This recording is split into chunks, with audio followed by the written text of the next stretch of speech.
My next guest has another personal connection to Alzheimer's, having lost his mother to the disease, and is now one of the biggest champions of fighting the disease in Congress. Senator Ed Markey is a founder and co-chair of the Senate Alzheimer's Task Force and a real leader in this space. Welcome, Senator Markey. Great to be with you. Thank you, Bob. Well, I know I've talked to you a little bit about this before, but can you tell our audience today just about your personal connection to this horrible disease?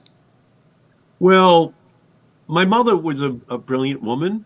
Her mother died. My grandmother died when my mother was 17. She was president of the senior class. So she had to raise her younger three sisters. So she didn't get to go to college. And then she had me at 39 and my twin brothers at 40. So she had another family. And she was just absolutely brilliant. She could do calculus at the kitchen table for fun, even though she never had it, translate Latin on site. And when she got married, she was 37, and she married my father, who was 33, who was the milk truck driver. So in our living room, you know, we had the valedictorian and the truck driver. So when my mother got Alzheimer's, my father used to say to me, Eddie, if it was the strength of your brain who determined who got Alzheimer's, then he would say to me he would have it, and my mother would be taking care of him. But of course, that's how terrible this disease was. And so my father was dedicated to the fact that she would never go to a nursing home. So he kept her in the living room for 11, 12, 13 years. With Alzheimer's. She never stepped foot in a nursing home. And what he used to say was, Eddie, it was an honor that your mother married me. She was a brilliant woman. And she's never going to be in a nursing home. So I learned a lot from my father, but not everyone has the right arm of a milkman. A milkman's right arm is the size of your thigh. That's how strong they are. In too many instances, it's a woman taking care of her husband, and they wind up getting sick themselves because of that care.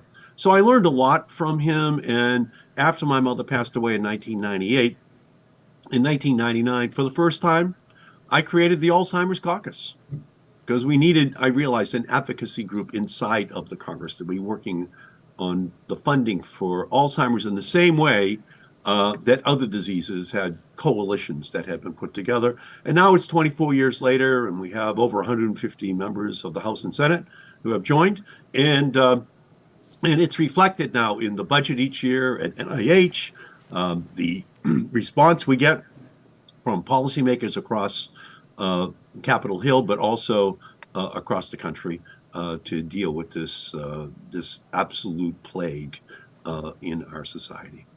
How do you think the process of looking at these treatments and drugs could be improved? I know you have some thoughts on CMS coverage decisions, which some have been critical of, but at the same time, they have to do their jobs and make sure things are reasonable and necessary. What do you think that could be just better for patients from coming out of Washington? Well, I mean, all you can really ask for is that the FDA does its job, and it does so in a fair and impartial way, and that then ultimately CMS makes the same kinds of decisions. There was relatively modest funding for research when I began the Alzheimer's Caucus. But in 2011, I was successful with other members in creating the National Alzheimer's Project Act, which broke down all the silos at NIH, National Institutes of Aging, infectious diseases, so all brain research would be brought together to try to find the cure for Alzheimer's. And then in 2014, I was successful, again, working with my colleagues to pass the Alzheimer's Investment Act, so that the NIH now has to tell the appropriators each year how much money is needed to find the cure by 2025. But now we're going to have to extend it out, unfortunately, to 2035. So we're making some progress. We need to make bigger breakthroughs as the years go by. So this is going to require FDA and CMS to make decisions that will make it possible for families to gain access to the drugs as they have cleared the entire regulatory process.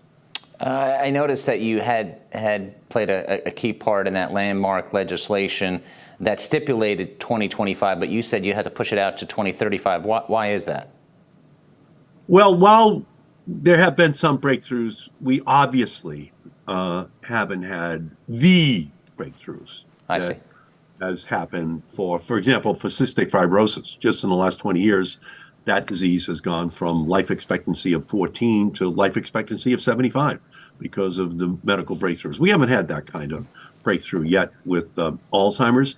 And so to ensure that robust funding continues to flow into the Alzheimer's research area, to make sure we're giving incentives to the youngest, smartest young researchers in the country, that they can dedicate their careers to that kind of research.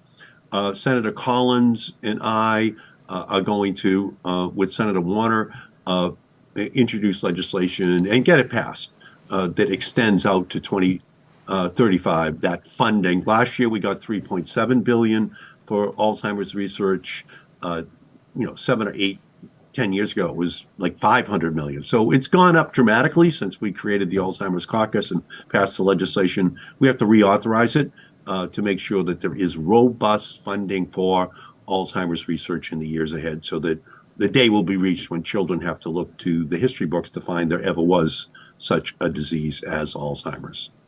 Do have an audience question for you, Senator. Nancy Boxcore, who is president of the Nancy Boxcore Company, says, I moved back to my hometown to help care for my now 97-year-old mom 3 years ago, losing 90% of my income. What can be done to take financial stress off of caretakers while maintaining care? Yeah, and Nancy, thank you for what you have undertaken. My father did that. Yes, I lived in the same house as him, but my father was at age 80, 82, 84, 86, 88, 90, taking care of my mother. So God bless you for what you are doing. Well, what I was able to do, learning from my father, was how much money my father had saved the entire medical system by just keeping my mother in the living room. So I introduced a bill that ultimately has become law. It's called Independence at Home.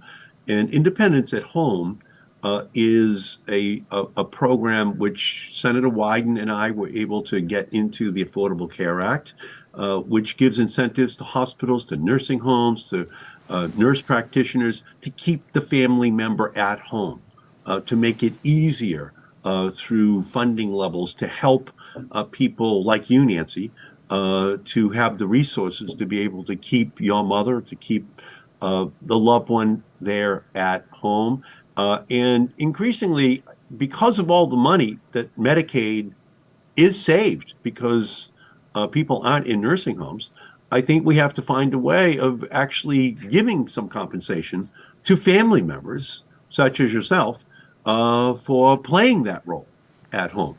We spent over $200 billion in Medicare and Medicaid just last year on Alzheimer's. And it was doing the kinds of things that Nancy is going to be doing for her mother. And ultimately, all we're asking for is $3.7 billion or $4 billion for research. But we have to find a way with the savings that we are able to create by keeping people at home, to then find a way of compensating people like Nancy who have to give up their sources of income. Absolutely. Very, very tough time, and a great answer to a great question from Nancy. Senator Markey, thank you for joining us today. Oh, great. And thank you for doing this. You just keep a spotlight on this issue, and we're going to be successful. We're going to find the cure, but we're also going to find ways of helping families. The families are heroes. Heroes need help. We have to create the programs that help those families who are taking care of their loved ones. So thank you so much. Absolutely. Thank you, Senator. Glad to be with you.